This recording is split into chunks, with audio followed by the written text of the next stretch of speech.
interpreted, and good luck. Okay. All right.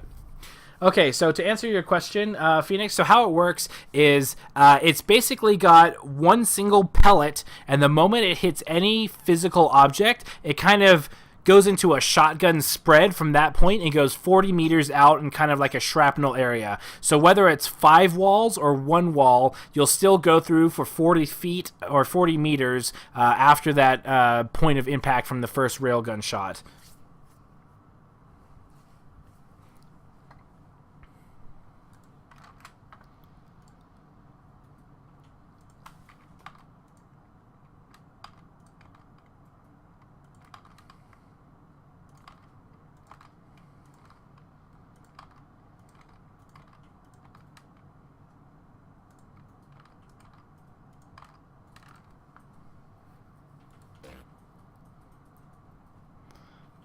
Okay, so we got the spawn of Kraken. I like this skin. It's a really, really good skin.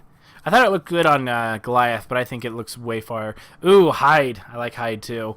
Hide's really good for punishing a camper with Laz, but the problem with that is Hyde doesn't really utilize his weak points as well, which is slightly unfortunate, and you also have to be a little bit closer to the action. So if somebody is body camping, usually the body camper and Hyde usually take residual damage, so sometimes it's really easy to get 2 dead bodies down at the same time instead of 1. So we'll see if he plays it smart and relies on weak points from Laz and uses minigun and shooting the monster in the face with toxic grenades, or if he's going to try and be more aggressive. With this kind of a lineup, I would actually like to see him with his minigun a bit more, especially against a Kraken, for when it comes to body camping in general. That way you're not putting yourself too far out. Ooh, so I like that he's starting to sneak this time instead of be loud. I really do appreciate monsters that not only change up their style, their builds, but also their routes and things like that. Like, it might not seem like much, but it makes a big difference, especially when you're playing the same team consistently a few times. Any little bit that can throw somebody off tilt makes a big difference.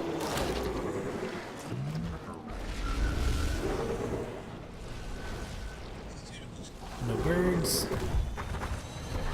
No glaciopod poop. I don't know how I feel about killing. If you're going to be sneaky against Abe, I'm not a big fan of eating glaciopod poop or reavers. Glaciopod's not bad just because it doesn't leave a corpse per se, but at the same time, the more you eat, the more likely birds can come. And so RNG is RNG. You know, you always want to try and limit it when you can. Obviously, you can't do that on all maps in all situations and things like that. Interesting split too. It looks like that they're really kind of spread out. Support a little bit by himself. Looks like he's going to be dust clouding pretty soon. The monster just going back to where the mammoth bird land is. Oh, really nice. So this should help fill up yeah, this would be a carrier bird for sure, because 2 reavers and that. So now that they all know where he's going, oh wow, I think they might be too far away, they might not see it. Interesting. Yeah, I think that yeah, there they go, now there's the birds. I think they might have been too far away, because I think that you have to be within a certain range. I want to say it's like 250 meters. So let's see. Did that? Okay, so that was not even close to. I wish I could see where the dust landed on there. So it looks like he's going to try and evolve into the caves. Really, really good split up. The nice thing about Kraken's traversal is you don't know which direction it's facing. And it looks like somebody saw him. No, they did not. I thought somebody called out that they saw the Kraken. Nice little thing. They can shoot him from this distance, but so I would have liked to see him a little bit more in. I think he's sticking his butt out just a tiny bit. I never noticed his toes like that. So really strong opening for Kraken. Free stage 2. Plenty of food in here because he wasn't here earlier. So it'll take them a while to get up here. So this is a really, really good opening for them. That being the case, I did have a thought, and I can't remember what that thought was. My apologies. So some more poop. Ooh, who's that? Is that Melody? Blitz leopards.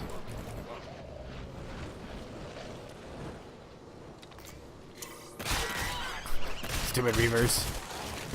Okay, so now that they know where he is, they should be converging on him. So he's got full armor. He's probably going to be looking for an engage pretty soon. There's no real reason to force a stage 3 just yet. And it looks like he just barely missed a tag. Oh no, he did get tagged. So good shot from Abe. Get some blood going. I like Cabot denying the food. I miss my non-force to take reload speed perk Cabot.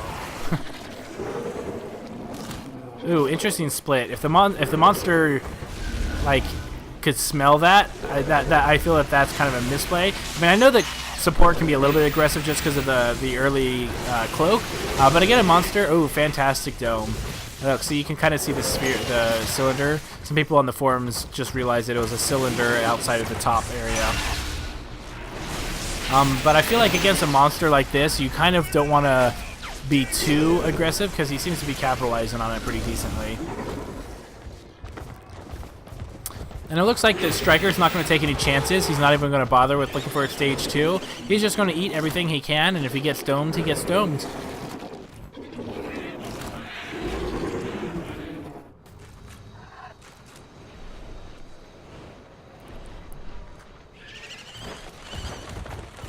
So it's interesting, like the hunters, they don't quite be on his tail just as much as they were before. Ooh, there's Abe. So it looks like they're doing preemptive damage. Let's see if he holds off the... Ooh, there's a damage amp. Fantastic, get that fire going. So I like Laz is far away. Just doing a bit of damage. Both sides, not fully committing.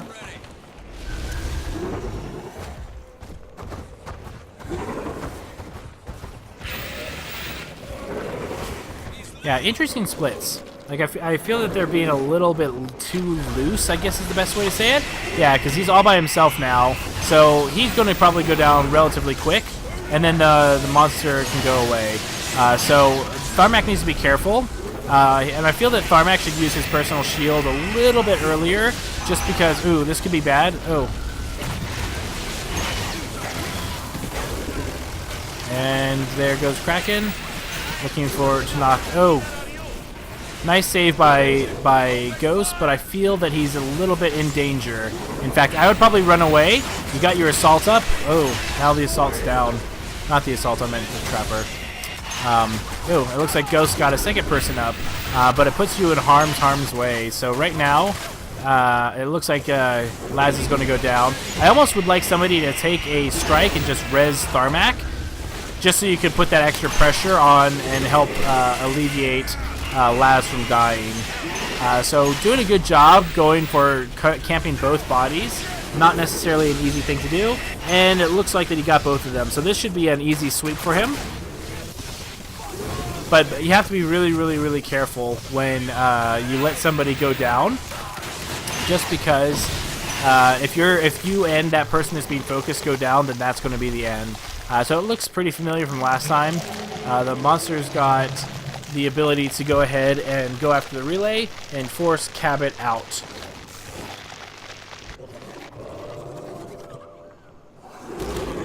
So the top of the dome is a sphere, but after it gets about the halfway down, then it's a cylinder and it goes straight down. It used to be originally a sphere, but then there was a lot of weird wonkiness, meaning like you can be standing on the dome at the bottom of underneath somewhere, and that just didn't really work for a lot of maps. So it's kind of like a half sphere and then a cylinder below. Kind of like a barn silo is like a perfect way to explain it.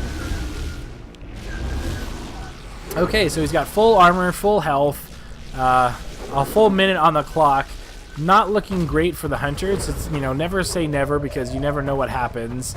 But we'll see what happens. I feel that the monster put the hunters a little on tilt last game, or maybe they were thinking that because I told the monster for Laz to wait, the Laz was going to jump in, thinking that the monster might not expect them to do something that I told them to do. So it'd be interesting, you know, either way, not saying it was good or bad, but I do feel that everyone's kind of grouped up, because when a lot of people go down at once, that's when Laz has a hard time. And Assault really, really wants to try and stay up as much as possible. just because that's the one who's going to be putting the pressure on, and that's going to force the monster to body camp and then commit and pay for it.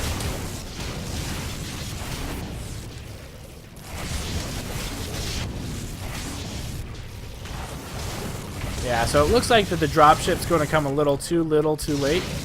But knowing Striker, he might just take it within a sliver, showing, hey, I could have won this at any time, and then just go and then body camp people.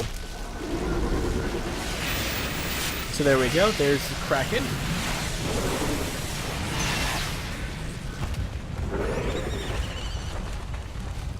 So Cabot leaving footprints, and it looks like the rest of the team is going to be dropping any Senkit. Let's see if he's going to get a shield. I feel that the lightning strikes are coming a little early. Unless that's his way of saying this is where we fight. I like that they're all splitting up in random directions to try and give time for Labs to get away. So good job. And now let's go ahead and let's see what kind of pressure we're able to get from everybody. So it looks like Melody is going to be the first one to go down. And then, yeah, there we go. Perfect. I'd like to see, there's that minigun. I like to see that minigun just tearing up as much as possible. And then if Kraken does go after you, yeah, now watch out. See, and this is what I'm talking about. So right now, he's not being put under pressure, so he's not worried about Laz not being there. And so I feel that right now, I'm not sure why he's spinning like that. It's kind of a weird way. Maybe it's more accurate, I think, maybe, but see? And then Tharmac goes down. And now Ghost is going to come in and try and res this guy. I feel that that's a mistake. There, and there comes out Ghost.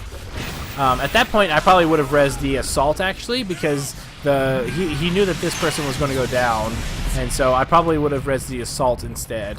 So without somebody to put a lot of damage, like, I feel that if Cabot was there with Hyde, putting pressure on the body, it would force the monster to have to commit one way or the other.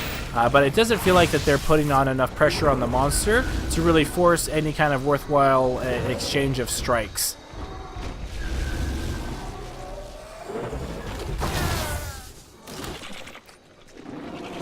Sorry, I've been talking for so much the past few hours. My throat is legitimately tender. Okay, so it looks like the Cloakers are the last ones alive again. And it looks like he just wanted to see where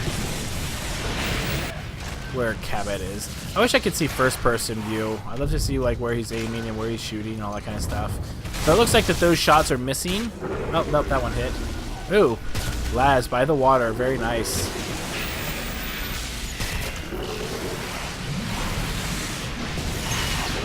So doing a really good job between the two of them. You're not going to be doing tons of damage, but he is going to be relatively close to half health when your team does come and engage.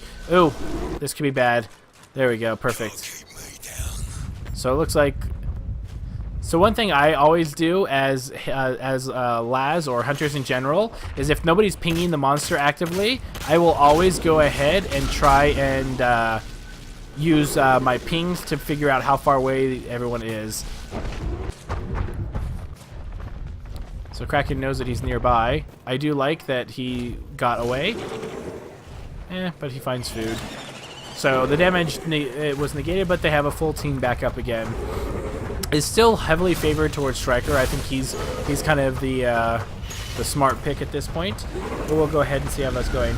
Hey Snofak, how's it going? A wild mad cow has arisen. Okay, and there goes Abe. So the problem with fantastic, keep him off the body. Now the thing about really good stink bomb too. So I like, yeah, this is exactly what you do. You need to put pressure on him to force the monster to kind of commit haphazardly one way or the other. So I'd like to see a bit more minigun, and I'm not sure if he's just spinning that just because or not. So it looks like he ate the body. But it looks like he baited Laz out. So Laz went cloak. Ooh, this is close. The jukes are real. So he might be thinking to go after the assault. Yeah. See, without having the pressure from an assault and the support or the assault and the trapper, it just makes it so that the monster doesn't really have to worry about committing to anything. And it looks like he's just not going to chase the cloakers anymore, and he's just going to go ahead and finish out the power relay. So good game. I feel like that the hunters just need to put extra pressure during those portions where the body was being camped. Also, Hyde, I would have liked to see him use the minigun from a distance during that first engagement when Melody went down the first time to start getting the domino train going. I feel like him being grouped up with Melody just made it so that the both of them got injured at the same time.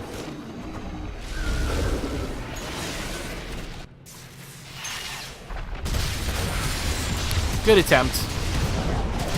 The ship's trying to get away. GG. GG. Okay, I need to work on my relay spots. What was that? Can you suggest any decent sniping spots at the relay? Because, as you probably noticed, I struggled with that one. So that one, if you have Cabot, actually being up on the building is actually pretty decent, just because you can force the monster to kind of engage you inside that building area. On the far right or the far left is decent. One thing you can do with Laz is it's a little bit risky, but what you can do is you can shoot him, and then if he comes close, cloak and go into the water and just kind of tread water for a little while, because that way you don't leave footprints. Or just land in a bush and just don't move. That can kind of be good as well. One thing that I like to do, especially if no hunters are actively pinging the monster, I always ping the monster, and like once he's within 75 feet, that's when I'll cloak, because that way he can't ever smell me. That being the case, though, when you do damage to the monster, if you're outside of his smell range, you will outline very, very, very faintly red, as if he was able to smell you, but it's not a very noticeable thing. So he kind of gets the general direction of where you are anyway. That being the case, though, I thought it was really good. The big problem I had is I felt that Hyde should have stuck with his minigun a bit more, just when Melody was going down, because by going flamethrower, that was good, but the both of you were getting hit at the same time, and so when both of you fell, that was really hard. And then once the assault goes down, it's really hard to put pressure on the monster to really force the monster to pay for his body camping.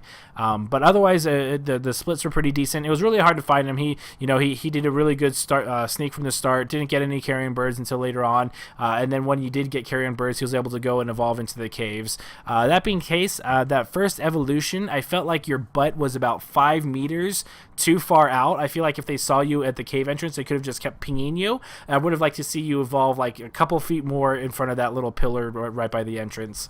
But solid play by Striker. But I feel like that there was just not enough aggression or damage being done on the monster to really punish him for those body camps.